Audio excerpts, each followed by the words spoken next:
What broke me through was really acknowledging fears and limiting beliefs that were holding me back from actually starting.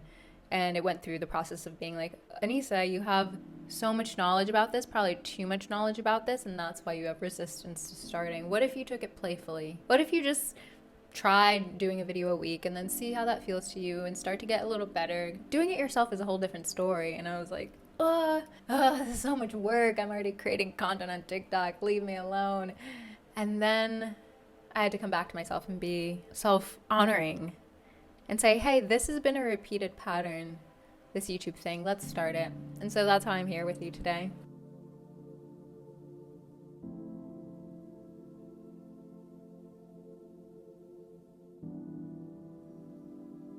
Hey you, I'm Anissa.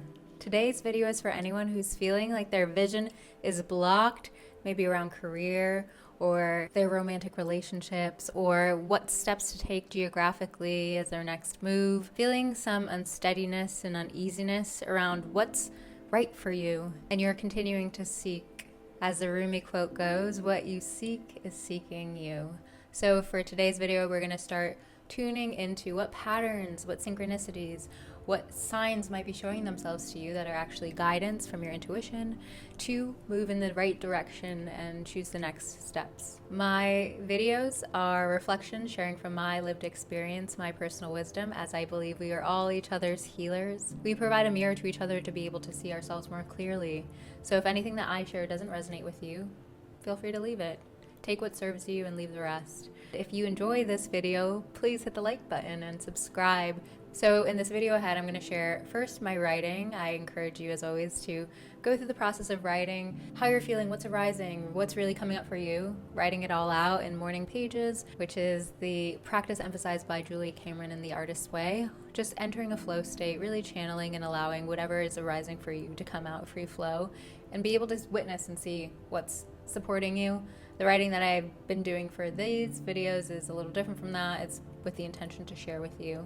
So first I'll share my writing as creative guidance, and then I'll share some guidance more explicitly through a story of my lived experience of how finding patterns and synchronicities in my life really empowered me. And then finally some takeaways and questions for self-inquiry. I highly encourage you to go always down the self-inquiry journey and find a truth that is resonant with you, that is within you, because we all have different inner guidance and different inner compasses, and what I say that's right for me might not be what's right for you, and the advice that you're getting from that person who speaks with a lot of conviction, uses the you all the time and is like, you got to get your life together, they're also probably not the best person to listen to either. It's ultimately coming back to yourself and tuning into your inner compass. My vision pulls me in the right direction is the affirmation of the day. How many traces, repetitions, synchronicities, and coincidences does it take for you to notice what's pulling you? What's blocking you from moving forward? The ego, fears, limiting beliefs. The beauty of these is that they have false power. The more you notice them and challenge them, the more they weaken. Like a game of red light, green light. In the game, you turn your back and the others are at a distance. They have a chance to turn and run towards you as you say, red light, green light, 1, 2, 3. By the time you finish and turn around, they should have stopped. If you notice one of them move, then they're out of the game. Keep turning your back on fears and they start running towards you. Keep your back turned and they'll take your turn. You don't need to play this game with fear. You are love. You can just watch them from afar. You never have to turn your back. You can weaken them where they stand. Your vision looking past them at the beauty all around you. The dreams that still light you up. The curiosities you wonder about. The people who keep showing up for you. The places that call your name. The relationships that show you more love. See what pulls you. Step out of the game and move in that direction. Let your vision pull you. So more explicitly, how this topic of noticing the patterns and the signs and synchronicities became relevant to me this week particularly was in thinking about the fact that I'm on YouTube. First, I'll begin with the writing of that was inspired by a quote from Michael Beckwith. He says, "Pain pushes until vision pulls." Reminding myself of that because so often in life, there's things that are calling our name, they're calling to us, they're saying, you should listen to me, notice me, and they'll keep surfacing and resurfacing, and we'll get reminders and there'll be signs and synchronicities, and we just want to ignore, or we're resistant, or we have some block there. And so sometimes when we have blocked vision, it's not that we literally are being blocked completely. It's that we are not picking up on what is available, what is coming to us, what visions are pulling into our direction. We want to continue just hitting our head on the wall, and life is saying enough of that. I deeply appreciated Michael Beckwith's work and was taking a course on Mind Valley pertaining to consciousness and the consciousness evolution, because I found myself always in my life being in manifestor consciousness. And then when I went through a huge dark night of the soul, felt like I hit this rock bottom, entered victim consciousness, I was like so disoriented. And a lot of his guidance is, what qualities do you need to embody to have peace of mind in this state? How can you continue, even in the hardest of times, continue to have your vision towards what is working? What are you grateful for? What are people moving you towards? What is supportive to you? Who is giving you love?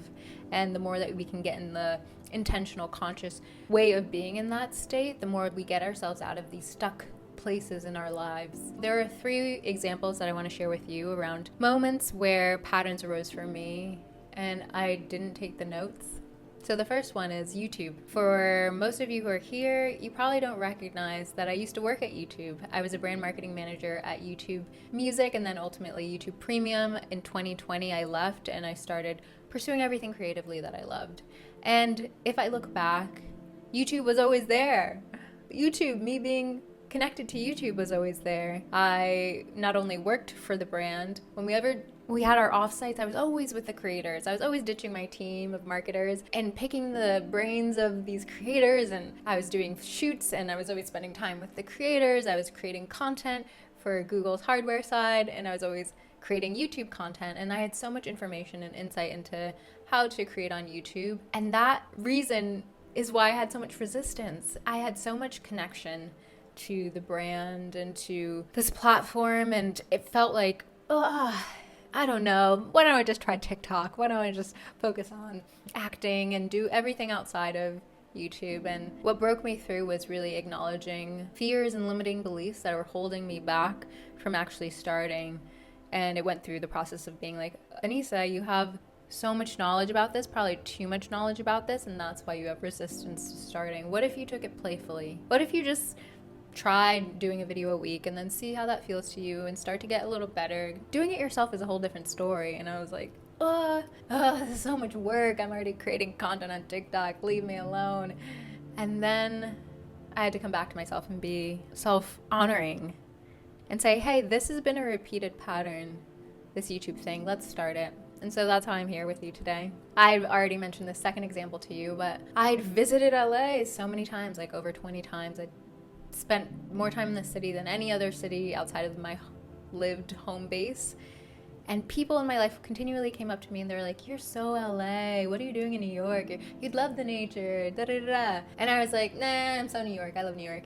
And continued to dismiss the signs of synchronicities, the fact that I was making so many visits. Probably pretty unsurprising, the fact that I'm living in the neighborhood that I spent the most time in LA ever now. Another example of a person, and I use myself as this example because I'm a very intuitive person, and even still, so many blinders, so many ways that I've experienced being resistant to things because of my ego, because of limiting beliefs, because of fears, and we have to challenge them. We have to stop when those things come up again and we are like, stop yourself and say, why am I, why? What is that? What is going on inside of ourselves? Is it actually a no from a place of power, from a place of love, or that's resistance from an egoic place, resistance from an inadequacy place, resistance from some other place that's not serving us? Last example with acting. In pursuing acting in 2020, once I left YouTube and had all this abundant space to explore what I was interested in doing, I didn't even know that it was acting. I was in that deep of vision blockage because since I was 4 years old, I always loved performing. I loved musical theater. I dreamed of the day where I would be able to be expansive and expressive. And when I was in middle school, I remember dreaming of being a lead in the musical, and I was always, dancing and in the chorus, and never really got in the forefront, even when I did musical theater in college and I did improv comedy, and then I was doing public speaking at Google, and I was moving on to do a lot more hosting and modeling, and it really was such delayed recognition. I had sides that I had to do to be part of this talent agency. They said, do you want to be on the acting board? I was like, yeah, why not? They sent me the sides I had to memorize, and this was my first time. I've read plays, I did musical theater, but this was my first time really method immersing myself into a character, and I cried so deeply. It was so cathartic because I honored in that moment my inner child who had been longing so deeply to do this thing, and it was in my blinders. It wasn't like signs weren't here. They were like blatantly there. I was beating around the bush, spiraling, and to ascend, I had to actually do the thing. And so I'm really grateful that I did the thing, and I honored this inner child of mine in these last few years of being an actor. And it feels like a graduation. I'm definitely moving energetically into some new phase, and I'm grateful that you are a witness to that. But YouTube is a progression there. Finally, I want to get to questions for self-inquiry that I think would be helpful to you if you find yourself in this place of feeling blocked as far as vision moving forward. What should I be doing next? You're feeling a level of stuckness. There's a lot of information in your present that is an indicator to where you should be moving next. There's a lot of knowledge and wisdom within you, probably giving you pretty good directive to navigate moving forward. And if you feel so numb that you are blocked, that might require some emotional healing work, and there are so many modalities and tools and methods for you to explore on that end. But I'm really going to speak to those who are in a position of having some sense that they're picking up a block because the truth is in front of them subtly. So I separated this into love and fear. We'll start with love. Questions for self-inquiry. What things keep coming your way? Are you pushing them away? If so, why? What do people tell you you'd be great doing? Do you trust those people? If you asked your best friends what they thought you should do to move forward, what would they say? Have you tried that thing, that experience, gone to that place? Have you trialed it with just a level of curiosity and non-attachment? What do you dream about? If I gave you all of the abundance in the world, what would your dream life look like? Is there a way you can move towards that vision today? Is there a way that you can simplify that vision to meet where you are right now in the present? Is there a 1% step that you can take to trial, welcome in some of the dreaming, some of the longing, some of the interests? How can you take it playfully? How can you take those things, those meetings, those experiences casually, with less seriousness, with more compassion, with more curiosity? And then going into fears, what limiting beliefs are you repeating to yourself when something's presented to you? What is your story currently around why you cannot, why you do not, why you won't? What fears are getting in the way? What financial, geographical, material constraints keep arising as themes? Are you giving them too much attention? Is there a way to simply begin a little bit sooner? Is there a way to try it out? Is there a way to entertain curiosity before committing? So ultimately, I really hope that this video is supporting you in tuning more into the curiosity to be the observer of what's presenting itself to you. Sometimes we want to be in this human form who knows what we like and what we don't like. And sometimes we have to zoom out and be the observer of this human person in front of us and be like, if I was their mother, what would I want for them? If I was their father, what would I want for them? If I was their best friend, what would I want for them? And really start to practice being in that observer, witness consciousness of ourselves. Look back at journals of yours. Look back at your notes app on your phone. Look back at any previous writing that you did. Look back at what your childhood interests were. Start looking backwards to learn who this person is that's in front of you today. Because if you have that blocked vision, maybe you don't know that person as well as you think that you do. Some part of you needs to go back and learn the history of that person, what lit them up historically. And by doing that, you continue to honor all of the parts of you, inside of you, that are not getting enough attention and want to be unblocked. And as they are given attention to, those fears start to release. So if it's a story around, I can't do this financially, it's like, okay, how can we move towards this maybe in the next few years, in the next few weeks? How can we make this more financially manageable? Because our inner child really deeply needs this. And we're at the place now where we deserve to honor that child within us. And we're at the place where We know that that takes precedent in this lifetime because life is unpredictable and we have to enjoy this temporary experience. It's such a pleasure to be here. It's such a joy and an honor to be on this planet Earth, and there are experiences that our soul is yearning to have, and we are in the position of allowing that through taking some action steps. Finally and ultimately, my recommendation is always to slow down. Sometimes we get so fixated on thinking our way out of problems and finding the solution through overthinking and analyzing, dissecting, like I just mentioned. Love to be the detective, love to find the signs, the synchronicities, the patterns, and to just sit in silence and ask of the non-physical world, hey, can you support me in this moment of getting clarity?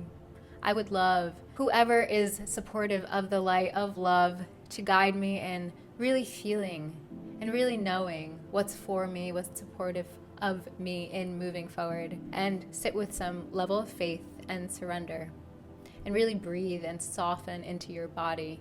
Because also sometimes we're just really in this like fight or flight mode. We want to get unblocked, and we're just like hitting ourselves against the wall, and that's just fight energy. So really pull ourselves back, breathe deeply, allow the masculine energy within us, and we all have masculine energy, to be soothed. Show it compassion, say, there, we're gonna navigate this, we're gonna figure it out. And in this moment, all we have to do is sit and know that we'll receive in the coming days. Know that things are going to get clearer. That clarity always comes. That we've been through this before. We've hit these roadblocks. The clouds always part and the sun shines through, and that's what's going to happen again. Trust it, wild brain.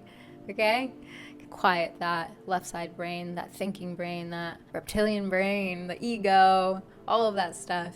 It's overactive in our culture, just hugely dominant, so it's definitely not a personal thing. I share that because it's clearly not unique to you. If you're watching this video, I too clearly have had some resistances and blocks and not seen patterns, and that's why I'm here with you today, because thankfully I saw this one, and I really appreciate you being here. If you enjoyed this video, please hit the like button and subscribe to this channel for regular uploads. Last week we did 2, maybe I'll do 1 or 2. But regardless, sending you so much love, so much faith in your ability to part the clouds in this week ahead. Much love.